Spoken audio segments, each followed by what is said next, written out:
Estamos grabando y nuevamente les doy la bienvenida al curso de estadística MAT 044. Y como les comentaba, cualquier duda que tengan, comentarios, consultas, siéntanse libres de interrumpirme durante la clase y lo resolvemos. Bien, conceptos básicos. La disciplina de la estadística, como dicen, nos enseña cómo realizar juicios inteligentes y tomar decisiones informadas ante la presencia de incertidumbre y variación, ¿no? En la vida real, cuando estamos analizando un experimento, algún proceso, algún fenómeno físico, ¿qué pasa? Que nosotros vamos a tener mucha información, muchos datos que vamos a nosotros a recopilar para poder entender este fenómeno en cuestión. Son como que aquí están mis datos de una forma conceptual.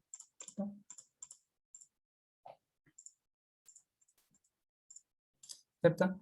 Mediante la observación, voy a ver que está pasando un fenómeno y para poder entenderlo voy a hacer mediciones. Estas mediciones las voy a poder obtener mediante datos y mediante la estadística yo voy a tomar estos datos y voy a tratar de extraerles la mayor información posible. ¿Bien? ¿Para qué? Para, como dice aquí, poder realizar juicios inteligentes y tomar decisiones informadas. Y importante que dice también ante la presencia de incertidumbre y variación. Estos datos a mí me entregan información acerca del fenómeno o el proceso que estoy estudiando, pero no me describen todo el panorama. Sino que me dan una información aproximada del fenómeno, únicamente lo que yo puedo observar. Entonces, eso a grandes rasgos es la estadística. El cómo yo puedo organizar y estudiar datos para poder sacarles el mayor provecho y la mayor información posible respecto de mi fenómeno de estudio. Entonces, ya una definición más formal, la estadística es un conjunto de teorías y métodos científicos desarrollados para tratar con la recolección, que es la primera parte por lo que uno parte, ¿cierto? Primero parte recolectando datos, luego descripción de análisis de datos presentes en una muestra, con fin de poder extraer conclusiones útiles respecto de la población. Ya vamos a definir qué es una población. Entonces, como yo les comenté anteriormente, la secuencia que uno suele hacer es la siguiente. Primero, uno tiene una necesidad de medir una característica de una población. Por población, ya lo vamos a definir más adelante, pero entendamos que es el universo total de elementos que tienen la característica de interés. Uno por lo general piensa en población de personas. Si estoy, por ejemplo, voy a tomar ya, una característica, la estatura de las personas estudiantes de la Universidad Técnica Federico Santa María. Entonces, la población son todas las personas que estudian en la Universidad Técnica Federico Santa María. Si yo quisiese medir otra característica, no necesariamente en personas, por ejemplo, en animales, si yo quisiese medir el peso de los guanacos que viven en el altiplano en la zona norte de Chile, entonces todos los guanacos que viven en la zona norte de Chile pasarían a ser mi población. Y solamente los que yo definí en mi estudio. Si hay guanacos en la zona sur de Chile, esos no me interesan. ¿Bien?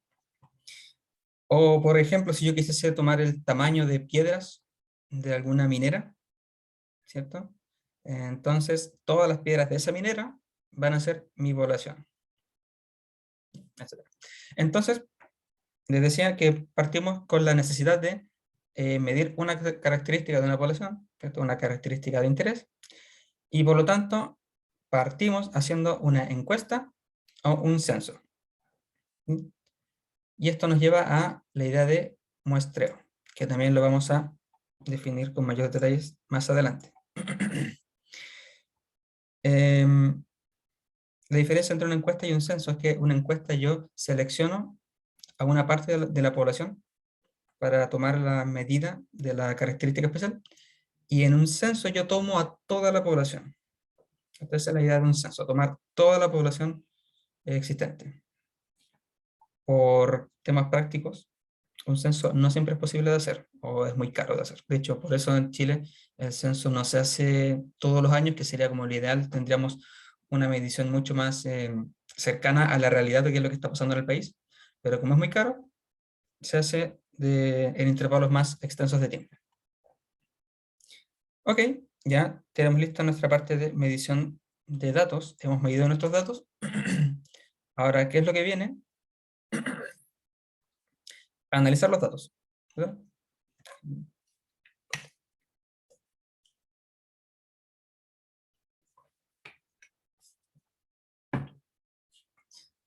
¿Cómo hacemos esto? Primero debemos clasificar los datos, es decir, antes de empezar a observar qué valores tienen nuestros datos, es primero ver cuál es la naturaleza de nuestros datos. Entonces, que son eh, datos de tipo cualitativos, cuantitativos, continuos, discretos, ordinales. Esa es una información previa que yo necesito hacer, una clasificación previa de mis datos, que yo necesito saber para poder escoger cuál es el tratamiento más adecuado de ellos, ya sea para ver cuál es una tabla adecuada que me resuma estos datos o cuál es un gráfico adecuado. Además de saber cuál sería la estadística descriptiva que yo debo utilizar para mis datos. Todos estos, nuevamente, son conceptos que vamos a ir desarrollando en las próximas clases. Bien, una vez que yo ya tengo esta etapa lista, ya sé qué tipo de datos tengo, ya los estudié, los analicé, extraje información de ellos, pasamos a la parte de resultados, en la cual ya nosotros ya extrajimos la información, ahora tenemos que interpretar esta información. Dependiendo de esta parte, aquí uno puede tomar varias decisiones. Si es que los datos son concordantes con alguna hipótesis, por ejemplo, ok, podemos dejar el estudio hasta acá y quedarnos con estos resultados. Si es que llegasen a haber algunas incoherencias, quizás podríamos devolvernos a hacer el análisis nuevamente, quizás cometimos algún error en el análisis o alguno de los análisis no fue el indicado, y nuevamente rehacemos nuestro análisis y nuevamente vemos los resultados. O quizás los datos que tomamos, las mediciones, no fueron suficientes o no están capturando el fenómeno de estudio de forma adecuada, así que quizás hay que tomar nuevas mediciones y volver a hacer estos dos pasos. Entonces, en resumidas cuentas, estos serían los pasos estadísticos que yo utilizaría si es que debo hacer algún estudio eh, de alguna característica de alguna población. Todo esto a modo introductorio. Ahora sí, entonces, que ya sabemos a lo que queremos apuntar, tenemos que empezar a definir cuáles son los pasos intermedios y empezar a dar definiciones claras de qué es lo que vamos a estudiar. Entonces, primera definición, ¿quién es la población? ¿O qué es una población? Como les comentaba, la población va a ser el universo o totalidad de elementos de interés para un estudio o para el investigador. Y su tamaño lo vamos a anotar por N mayúscula. Si yo nuevamente digo, a ver, si hago un estudio, por ejemplo, de los habitantes de Valparaíso, entonces todos y cada uno de los habitantes de Valparaíso pasan a ser elementos de mi población. Y es importante entonces saber o conocer cuál es la definición correcta de población, porque eso nos va a dar, en el fondo nos va a dar la idea de quiénes son los elementos o personas que nosotros debemos considerar para nuestro estudio, o cuáles son los que vamos a partir de los cuales vamos a tomar una muestra más pequeña para poder estimar estadísticas hacia la población.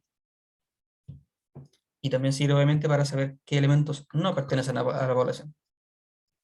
Por ejemplo, si fuese a hacer una encuesta a la gente de Valparaíso y voy a la calle a hacer encuesta a las personas, quizás una de las primeras preguntas que yo debiese hacer es ¿de dónde proviene esa persona? Así que, o dónde reside.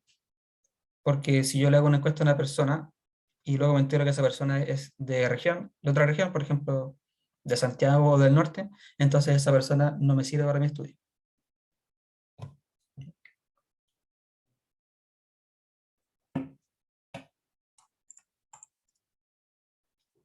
Variable.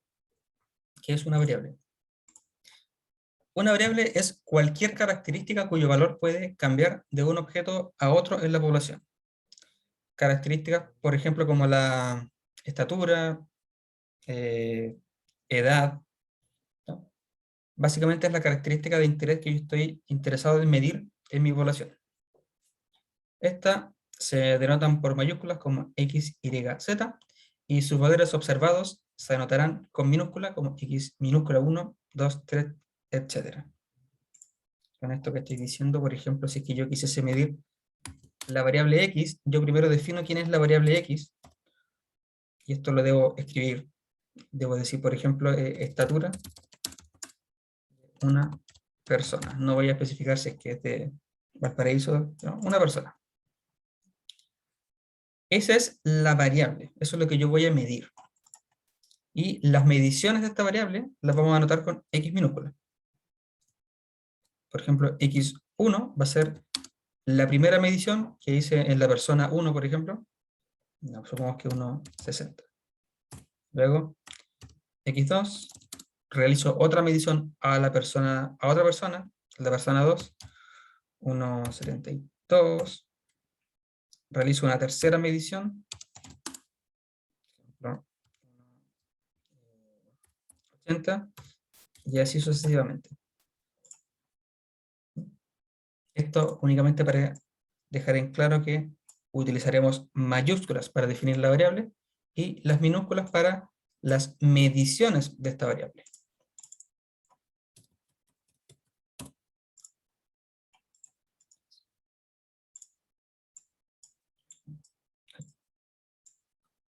Ahora esto aquí para que no se vea. Bien, seguimos con nuestras definiciones iniciales. Muestra. Llamaremos una muestra a un subconjunto de la población que ha sido seleccionado para llevar a cabo un estudio. ¿Sí? Es decir, yo aquí voy a tener... Espera un minuto. Te decía, supongamos que este cuadro representa a todo mi universo, es decir, a mi población. Acá están todos los elementos habidos y por haber que son candidatos para mi estudio. Como les dije, hacer un censo puede ser muy costoso, entonces yo voy a seleccionar una muestra de mi población que va a ser a la cual yo voy a realizarle la medición de esta característica importante. Entonces, ups.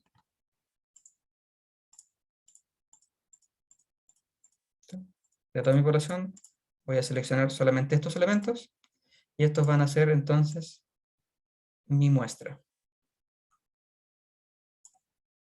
¿No? Claramente no estamos en el escenario en que no podemos tomarlos todos, así que aquí van a quedar algunos elementos que no van a poder ser medidos. Entonces esto vendría a ser nuestra muestra.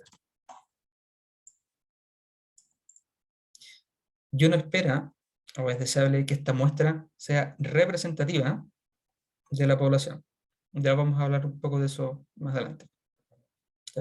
Es decir, que cualquier información que yo pueda obtener de esta muestra, esa información sea extrapolable al resto de la población.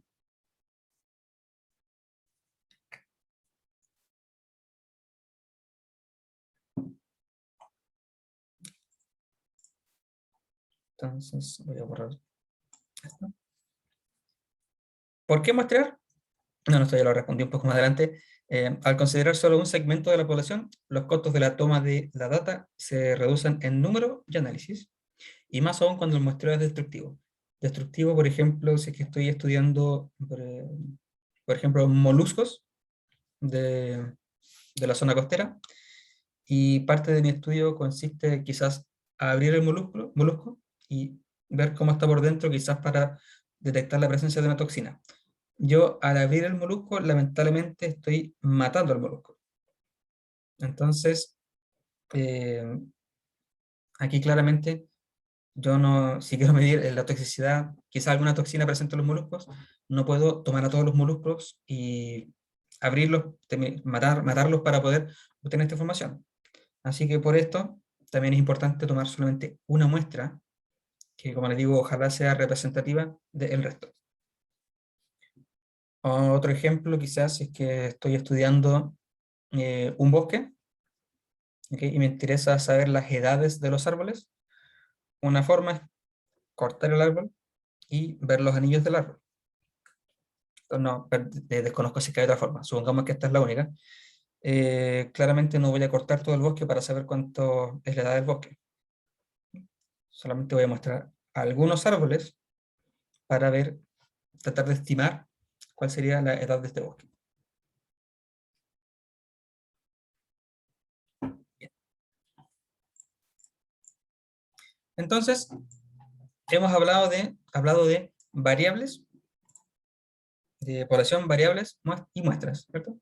Respecto a las variables, yo les había comentado que es importante saber el tipo de variable que estamos estudiando, ¿cierto? Así que vamos a definir algunos tipos de variables que son importantes. La primera es una variable cualitativa, o también llamada categórica, y son aquellas que sus posibles valores pertenecen a categorías. De hecho, el nombre mismo lo dice de forma muy explicativa. Cualitativa son aquellas variables que miden una cualidad. Entiéndase, una cualidad que no es numérica. A eso nos vamos a llamar con variables cualitativas. Ejemplo, si yo estoy midiendo colores, por ejemplo, me asomo a mi ventana, veo pasar autos y anoto el color de cada auto que pasa. Eso es una variable cualitativa. O, por ejemplo, si estoy catalogando el rendimiento de algún proceso, yo lo puedo catalogar como malo, un rendimiento medio o un rendimiento bueno. Lo importante de una característica cualitativa es que, si quieren, pueden pensarlo como que no es numérica. Que eso es algo súper importante porque, eh, porque en la parte de análisis yo debo tener esto en consideración.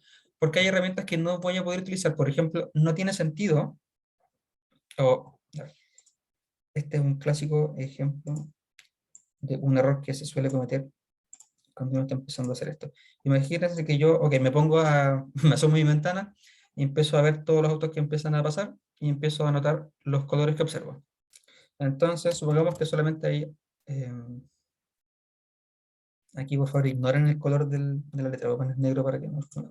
Supongamos que solamente hay autos rojos, azules y negros. Aquí voy a anotar todos los que vi. Aquí vi 10 autos azules, 20, 10 rojos, 20 azules y pongamos que vi 5 negros. ¿Bien? Y aquí el clásico error es que una persona ve esto y dice, ah, mira, si yo sumo 10 más 20 más 5, eso es 35 dividido en 3. Ah, ya, ahí tengo el promedio entonces, ¿cierto? 35 dividido en 3. Pero ese promedio no tiene ningún sentido, porque lo que estoy promediando, si es que tomo ese promedio, es la cantidad de autos que vi. De hecho, ¿qué interpretación tiene eso? Si yo tomo el... Voy a, eh, voy a hacer un pequeño cambio para que me quede un promedio entero. Supongo que vi 3 negros. Ahí tengo 33 autos ya, el promedio sería entonces 11. Pero a lo que voy, este promedio no tiene ninguna interpretación con respecto a mi variable, porque mi variable son colores. No tiene sentido promediar colores. Y esto, aunque no lo crean, es un error que se observa frecuentemente. Que las personas donde ven números piensan que este número es la variable, cuando no. Esto es únicamente la cantidad de veces que vi esta variable. Bien, por eso es importante, primero que todo, identificar qué tipo de variable estoy analizando. Bien, entonces variables cualitativas, y por otra parte tenemos variables cuantitativas. ¿Hasta qué hora es este bloque?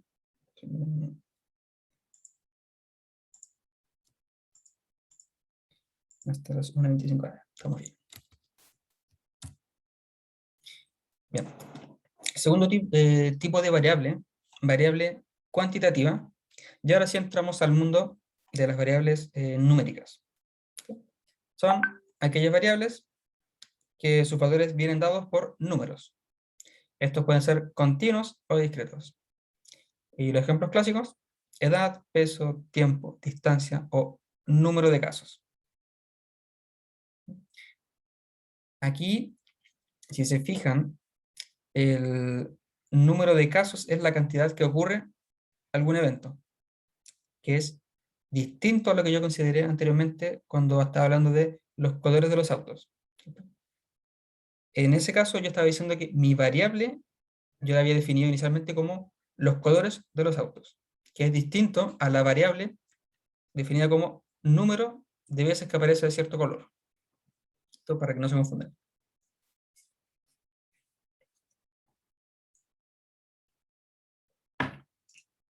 Okay.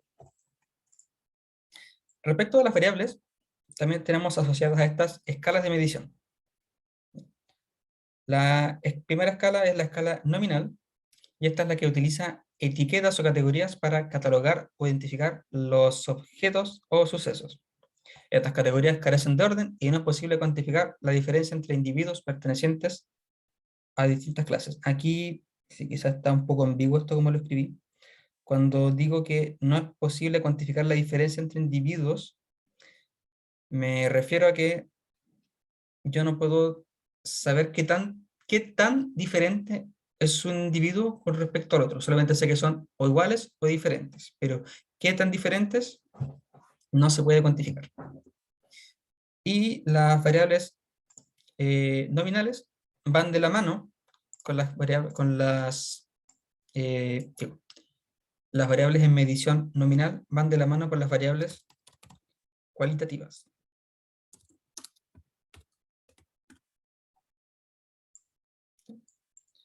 Si yo defino, por ejemplo, como variable, nuevamente, colores de los autos, entonces la escala de medición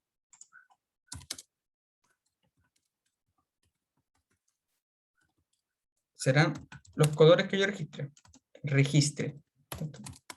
Los que comenté sería el rojo,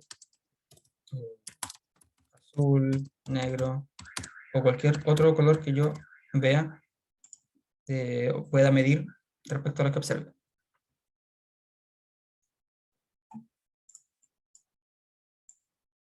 Entonces es importante esto. Siempre que yo hable de variables cualitativas, entonces necesariamente su escala de medición va a ser una nominal.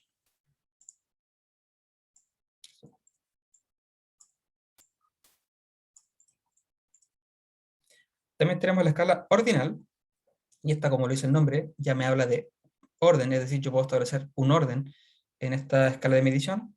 ¿Sí? Es una variable cualitativa que puede ser ordenada, sin embargo, no entrega información sobre la magnitud de la característica.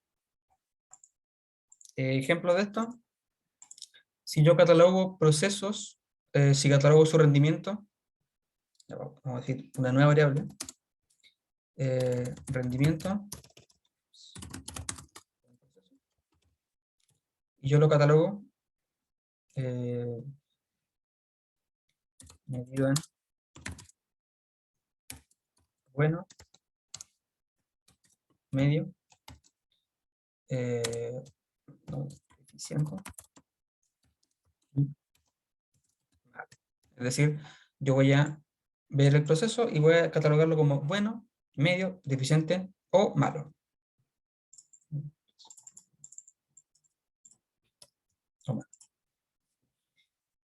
En este caso, estas nuevamente son características, es decir, yo no puedo decir qué tan distinto o qué tanta diferencia hay entre que sea medio o deficiente. Yo no puedo decir que, por ejemplo, bueno es equivalente a 2 veces medio, o la diferencia entre deficiente y medio es la misma que entre medio y bueno. No puedo decir eso. Pero en este caso sí puedo ordenar esto. A diferencia del anterior, que por ejemplo no tiene sentido ordenar colores, no hay un orden establecido. Rojo no va antes que azul, ni azul antes que negro. Eso es al azar. En cambio, en esta variable yo sí tengo una noción de orden.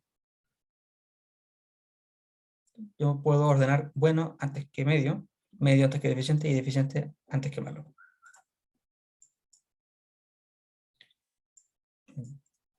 Ups. Ah, perdón.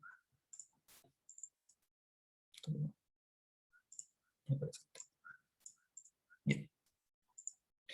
Una tercera tipo de escala está la escala intervalar, la cual ahora sí utiliza números. Antes dije que la ordinal ocupaba números, me parece. Eso. Sí, creo que me adelanté. La ordinal no necesariamente utiliza números. Y digo no necesariamente porque podría utilizar números, pero como representación de bueno, medio, malo, que es la clásica escala cuando ustedes le preguntan del 1 al 10, cómo catalogaría nuestro servicio? Siendo 1 muy malo y 10 muy bueno. En ese caso estamos presentes ante una escala, eh, disculpen, eso es una escala intervalar. La variable ordinal no utiliza números, pero sí es posible tener un orden entre las categorías. Y la escala intervalar sí utiliza números. Podemos tener, dice, representa magnitudes para clasificar objetos o sucesos de manera que la distancia entre los números corresponde a la distancia entre los objetos o sucesos. Estas variables carecen de cero absoluto. Sí, el ejemplo que estaba dando de cuando ustedes catalogan un servicio como del 1 al 10, esa es una escala intervalar, porque ello sí puedo establecer una distancia entre, por ejemplo, el 5 y el 4, que es una distancia quizás subjetiva, pero puedo establecer una distancia, es decir, podría medirlo. Y la característica es que estas variables carecen de un cero absoluto. Porque en este ejemplo que les doy, si yo pongo variable,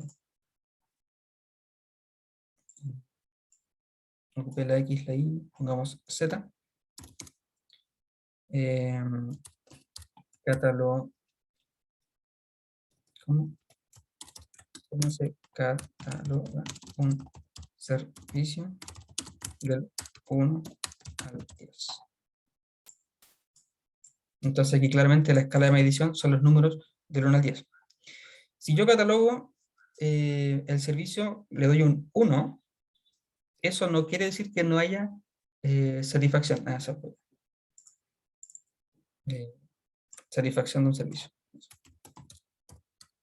Así queda mejor definir mi variable. Satisfacción de un servicio. Si la catalogo como 0, eso no quiere decir que yo no tenga ningún grado de satisfacción, porque algún grado de satisfacción siempre va a haber. Si es que yo le... Si es que, por ejemplo, incluyésemos el 0 acá, del 0 a 10, y yo cojo 0 como satisfacción, eso no quiere decir que no haya satisfacción, sino que estamos en el nivel mínimo de satisfacción, pero no quiere decir que no exista. Bien, por eso esta escala carece de un cero absoluto. Lo mismo pasa, por ejemplo, en la escala de temperaturas en grados Celsius o grados Fahrenheit. Grados. Temperatura. Grados Celsius.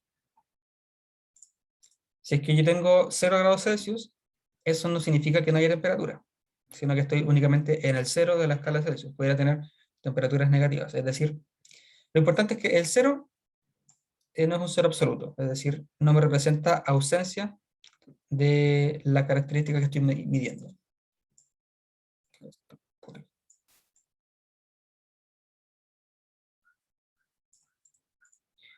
Y por último, la escala de razón, que es lo mismo que la escala intervalar, solamente que ahora el 0 que yo tengo en esta escala, sí es un 0 absoluto.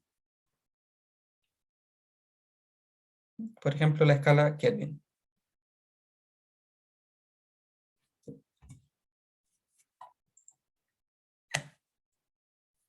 Resumen de lo anterior.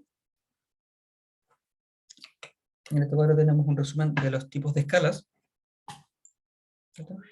Aquí tenemos la escala cualitativa, que yo les dije que aquí son características, y aquí no podemos decir o no podemos comparar una característica con otro. Es decir, esto que está escrito acá, no dice que necesariamente sean distintas características, sino que esto me dice que no tengo la noción de comparar. No puedo decir que una sea más grande que la otra. ¿Ya? No existe ese concepto. En la escala ordinal, digo, yo sí tengo un orden, puedo decir que una está antes que la otra, o que una es mayor que la otra, no necesariamente en el sentido de magnitud, pero sí en el sentido de que yo puedo darle un orden a estas categorías. Con respecto a las cuantitativas, la cuantitativa intervalar sí me permite tener una noción de distancia entre una categoría y la otra. Y es una distancia medible. Y por último, la escala de razón me permite tener distancias entre las variables y además existe el cero absoluto.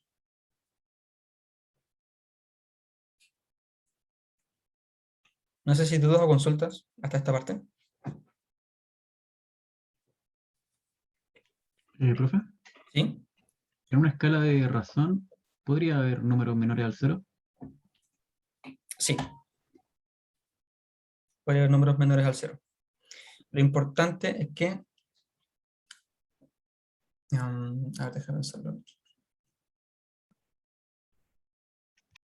Sí, tendrías que ver qué es lo que representa el cero en tu variable. Digo, los números negativos en tu variable. Así es que representan una magnitud medible. Lo Vale. importante es que el cero represente la ausencia de esa característica. Así a priori no se me ocurre un ejemplo donde quizás pueda tener números negativos. ¿La altura de algo o no? Es Como que que sea algo subterráneo. ¿O una velocidad? podría ser una altura, claro, si es que tengo, la altura se mide por lo general con respecto al nivel del mar. Si es que hago un agujero, ¿cierto? Tendría alturas negativas. Y a la altura del mar tendría altura cero, es decir, que no hay altura. Y eso es un buen ejemplo. Vale, gracias.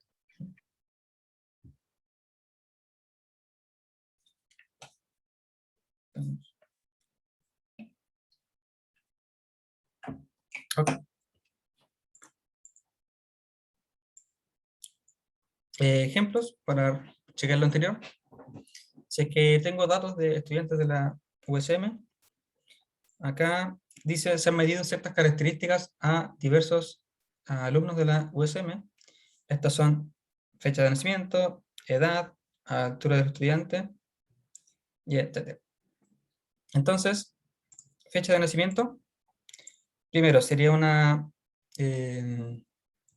variable cualitativa o cuantitativa. Ya quizás esta es la más difícil de todas, porque yo le puedo dar, según cuál sea la finalidad de mi estudio, yo quizás pueda darle cualquiera de las dos características. Si a mí únicamente me interesa saber el valor o la fecha, yo podría darle un tratamiento a esa variable como cualitativa, digo, sí, cualitativa o cuantitativa. Lo usual es definirla como cuantitativa,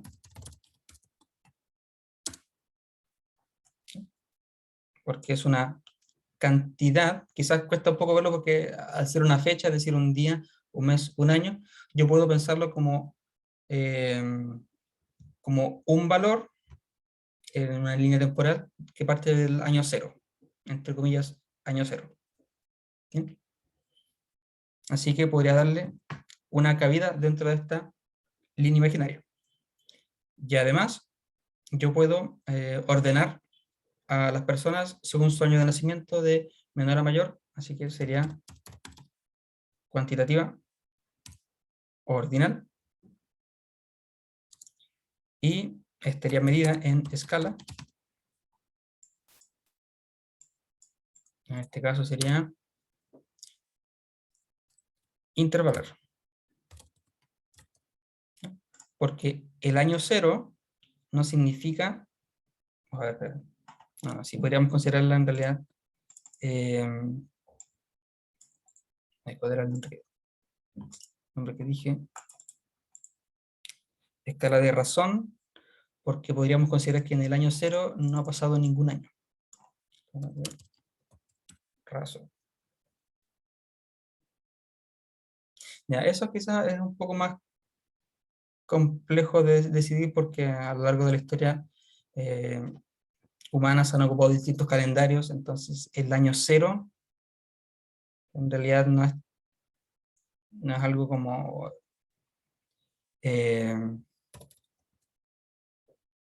no es algo fijo, ¿cierto? El 0 en el año 0 no es algo fijo, dependiendo del calendario, quizás ese Pero, 0 profe, podría cambiar, así que podría ser una escala de razón si es que se toma el 0 como el inicio del tiempo. eso es una buena forma de decirlo, exactamente. Si es que consideramos el principio de los tiempos, estaríamos hablando de una escala de razón. Profesor, una consulta. No entiendo eso de cuantitativa ordinal.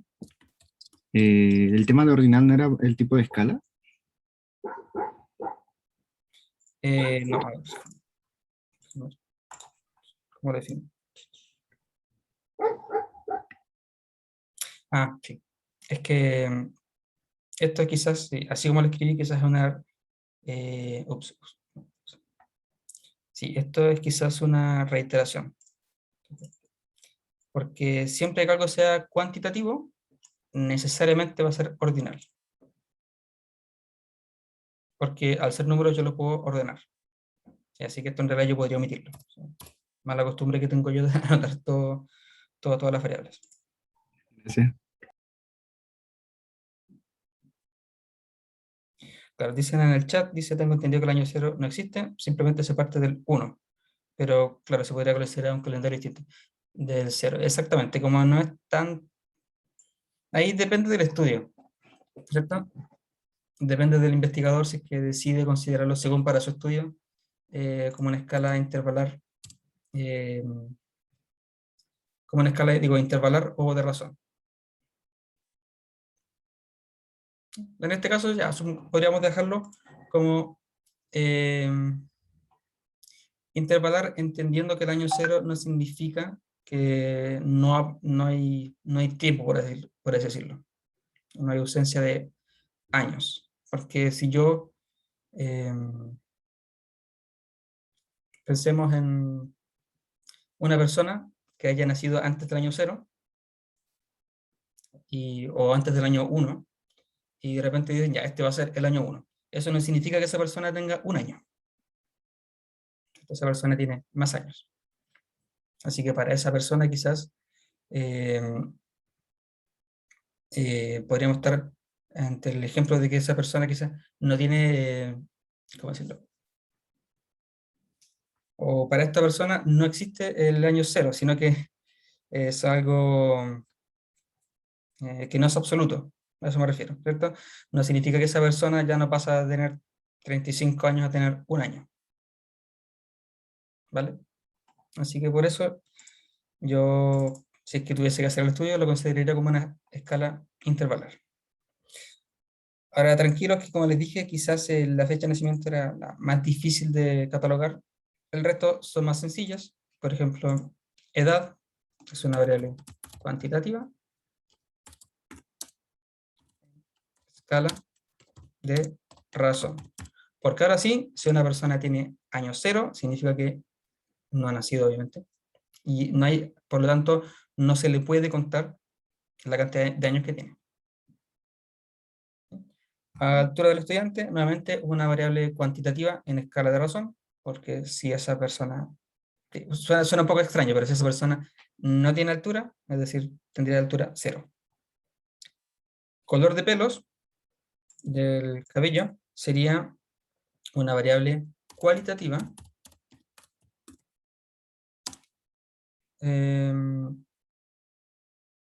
no ordinal, ¿cómo fue que lo llamé? Disculpen.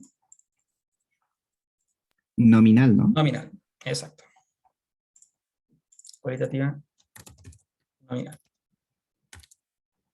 Porque los colores del pelo negro, castaño, yo no puedo definir diferencias o orden entre un color u otro.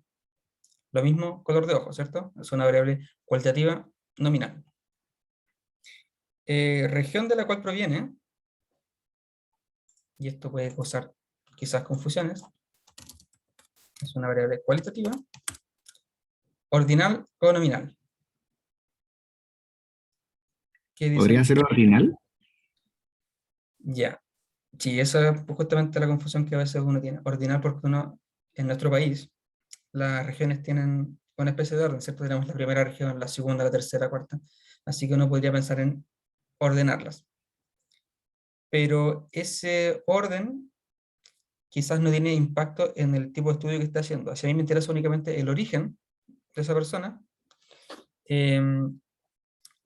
quizás no tenga sentido aplicar el orden de mi característica. Por ejemplo, ¿qué viene antes? ¿La región metropolitana o la región de Valparaíso? Ahí quizás ya no...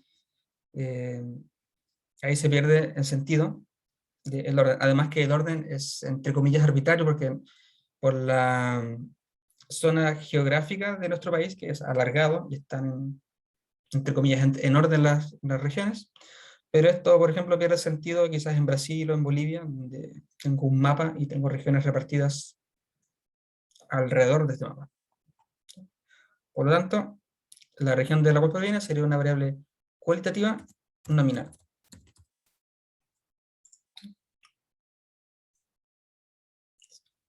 Y la última, nivel de satisfacción del menú del casino, medido de 1 al 7, donde 1 es muy insatisfecho y 7 muy satisfecho. Esta, ya habíamos visto este ejemplo, esta es una variable cuantitativa en escala intervalar.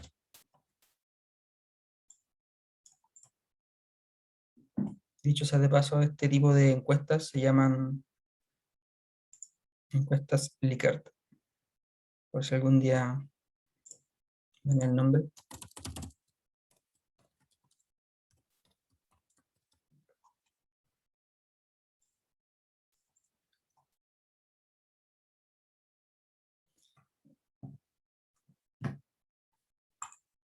Eso. Respecto de, bueno, eso es con respecto a los tipos de datos que podríamos medir y las distintas escalas en las cuales se puede medir. ¿Sí? Respecto del muestreo, es importante responder esta pregunta. ¿Acaso mi muestra es representativa de una población en estudio? O dicho de otra forma, ¿puedo extrapolar las características de mi muestra al resto de la población? Y una forma o una característica que yo necesito al menos de mi muestra es que esta muestra sea un muestreo probabilístico. Existen dos tipos de muestreo: el muestreo no probabilístico, en el cual las conclusiones obtenidas de la muestra solo representan las características de la muestra misma y no del resto de la población. Y por otra parte, el muestreo probabilístico, en el cual sus elementos de alguna manera capturan las características esenciales de la población. Este último es el que es de nuestro interés, el muestreo probabilístico.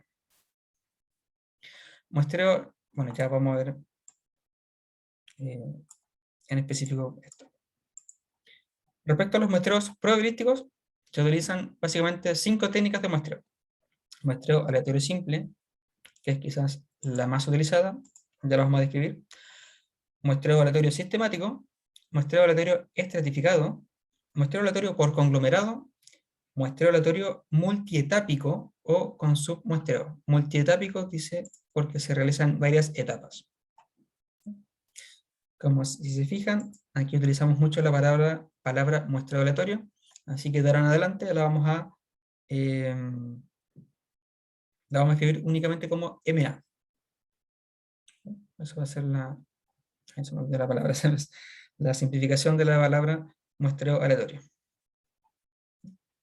Como les digo, el muestreo aleatorio simple es quizás el más utilizado, y este consiste en que los elementos se escogen de forma individual y al azar de la totalidad de la población. Importante, todos tienen la misma probabilidad de ser escogidos. Eso le da su característica al muestreo aleatorio simple.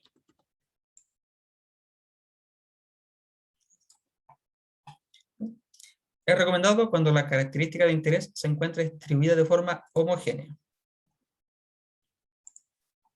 Y acá hay una representación gráfica de cómo es el muestreo. Aquí tengo mi población, y yo tomo de forma al azar las personas, o los individuos a los cuales yo les voy a tomar la característica. Y como dice, es importante que esta característica que yo voy a medir se encuentre distribuida de forma homogénea.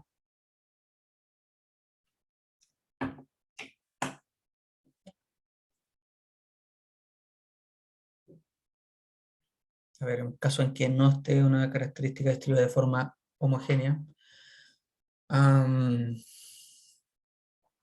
Ok, si yo tomo, voy a medir estaturas de personas y justo estoy...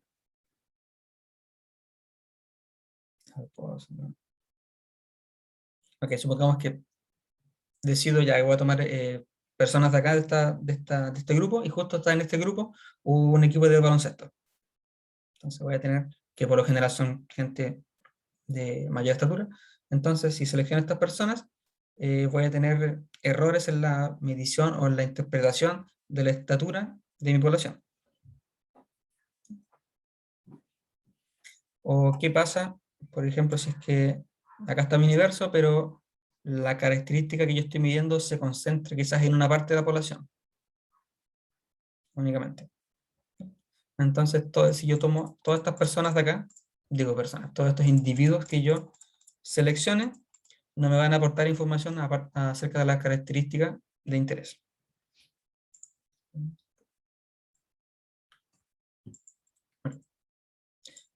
Respecto al muestreo aleatorio sistemático, este es un plan de muestreo aleatorio, en donde se escogen los elementos a partir de un listado ordenado. Eso es importante, que mis individuos estén en un listado ordenado. De una población de n elementos se extrae una muestra de n minúscula elementos. Para esto se divide la población en n grupos, luego se toma un elemento al azar del primer grupo y se escoge el resto de elementos a una distancia regular del término anterior aproximada de n mayúscula sobre n minúscula. Es decir, yo selecciono, aquí tengo mi población, entonces la divido en grupos iguales, suponiendo que estos son grupos iguales, y escojo al azar el primer elemento. Cuando escojo este, me empiezo a mover de forma sistemática a una distancia igual siempre para escoger el resto. Entonces, alguien podría pensar que quizás esto carece de aleatoriedad, porque en el momento en que yo escojo el primero, ya tengo de alguna forma prefija escogido el resto de elementos. Pero la aleatoriedad de esta elección está en el primer individuo, porque el primero es el que yo escojo al azar.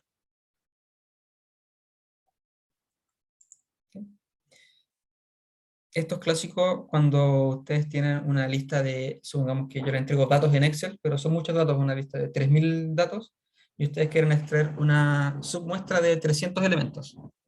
Entonces, para no ir seleccionando este, y así 300 veces, ustedes seleccionan algún elemento al azar entre el primer grupo, y luego pueden generar una función para seleccionar el resto de elementos.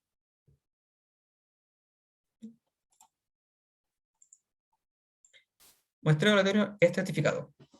Cuando la característica que se desea medir presenta mucha dispersión en grupos identificados, se procede a estratificar la población en grupos para luego hacer un muestreo aleatorio simple en estos grupos. Supongamos que estoy midiendo alguna forma de medir el bienestar económico, ¿ya? Como yo sé que el bienestar económico depende mucho del lugar en donde viva la persona, si me voy a un barrio que sea un barrio residencial de, de Santiago, por ejemplo, si me voy a un barrio que sea más desprotegido de la sociedad, la información que yo voy a obtener va a ser muy distinta. Así que en estos casos, ¿qué es lo que, qué es lo que se suele hacer? Es primero dividir a la población en estos grupos, y una vez que yo identifique estos grupos, tomo un muestreo aleatorio simple en cada uno de estos grupos, ¿cierto? Para obtener, ojalá la misma cantidad. Bueno, la cantidad dependerá en realidad del tamaño de estos grupos. Y de esta forma yo voy a obtener quizás una muestra más representativa de la característica que estoy midiendo.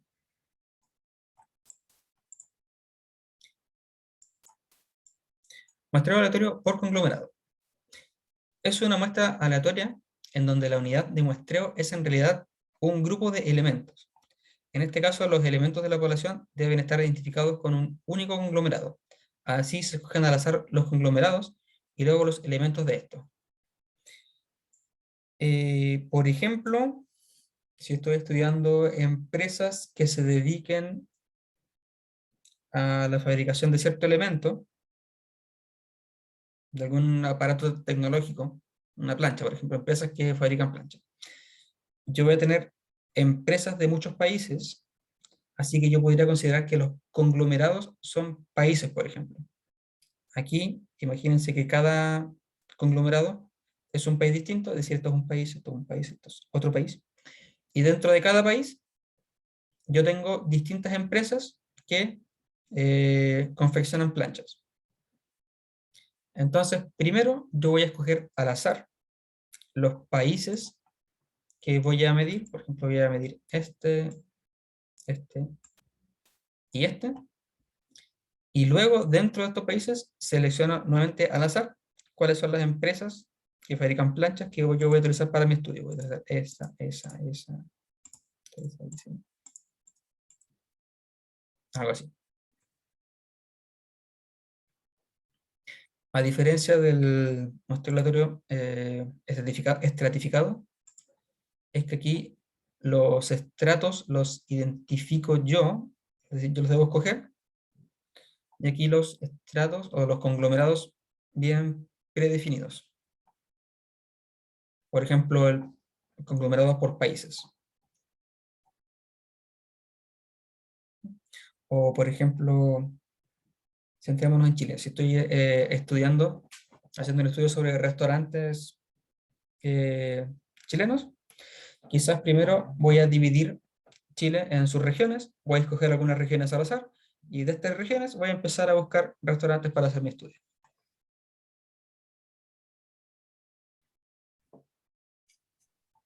Profe, ¿Sí? las muestras siempre tienen que ser aleatorias Sí. Porque y si no fuese aleatorio,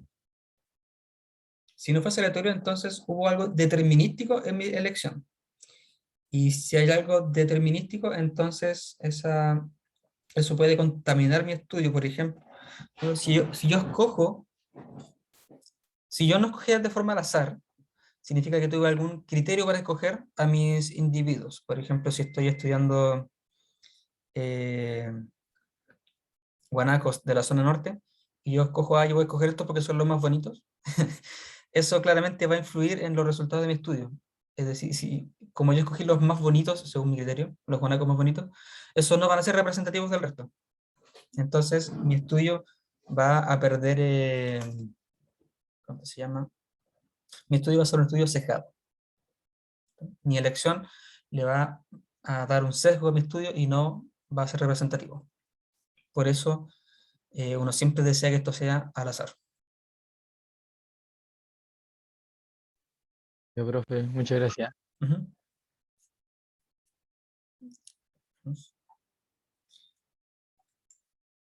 Y finalmente, Me falta el muestreo aleatorio multietápico. Dice, un muestreo aleatorio, digo, multietápico utiliza más que una etapa de selección para formar la muestra. La primera etapa utiliza las unidades de muestreo de mayor tamaño, mientras que en la etapa final se utilizan las unidades de muestreo más pequeño. Por ejemplo, si yo trabajo en el puerto de Valparaíso, en donde se reciben los containers, y debo chequear los contenidos de estos containers, es muy caro o no me van a dejar a mí revisar todos y cada uno de los containers. Entonces voy a utilizar un muestreo aleatorio multietápico. ¿En qué consiste? En que voy a primero, de todos los containers, supongamos que en verde son los containers, voy a escoger algunos, voy a escoger este y este. Bien. Esa fue entonces la primera etapa de mi muestreo aleatorio. En una segunda etapa, imaginemos que dentro de estos containers vienen cajas con componentes, con archivos, con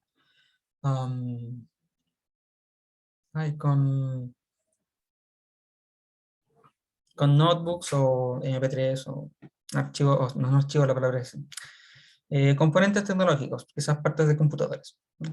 Entonces, en una segunda etapa, yo voy a seleccionar cuál caja revisar. Aquí voy a revisar esta caja, de este voy a revisar esta, de este esta, de esta. Y en una tercera etapa, ya escogí la caja, ahora voy a escoger cuáles elementos yo voy a revisar, que son los que están en puntitos azules. Voy a revisar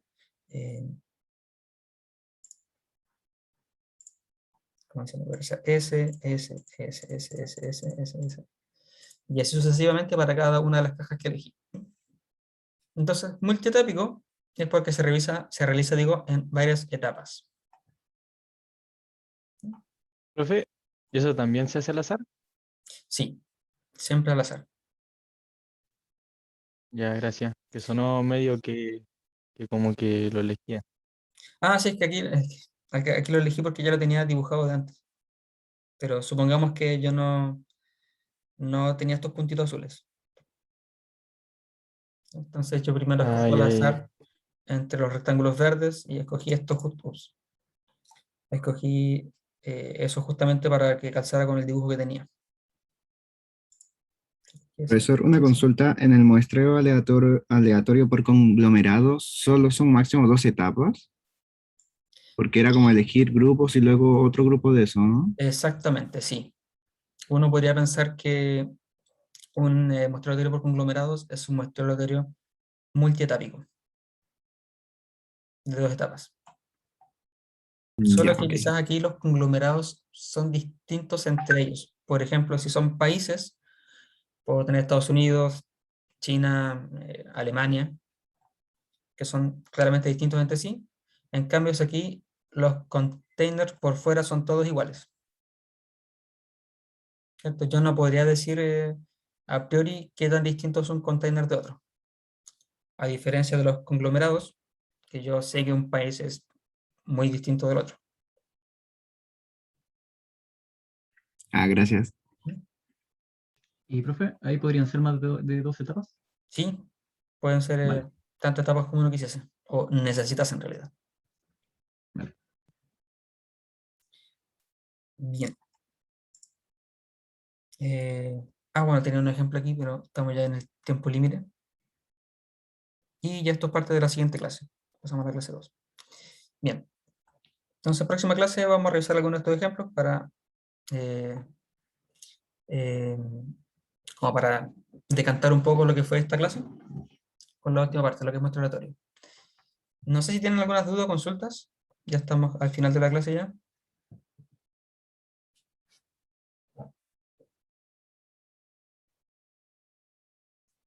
¿Este PDF lo va a subir ahora al aula? Sí, pero me falta una clase, que es la clase 5. Me falta añadirla. Miren, puedo subir este archivo, pero si es que ustedes lo descargan, es que si lo descargan, entiendan que si es que los quieren editar o quieren resaltar algunas cosas, yo luego voy a actualizar este documento. Así que quizás el primero que ustedes descarguen quede obsoleto con respecto al segundo. Entonces, eso para que no, por así decirlo, no se casen con este archivo y que trabajen sobre él, porque luego yo lo voy a actualizar y el anterior quizás se pierda. Dale, dale. Gracias, profe. ¿Me de qué?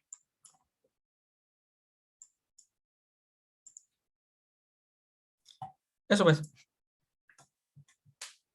Un agrado haberlos tenido en esta clase y nos estaremos viendo entonces en la clase del miércoles. Que tengan un excelente día. Chao, profe. Chao, No, profe, que profe, esté bien. gracias. Igualmente. Profe, gracias. Todo bien. Profe, gracias. Adiós.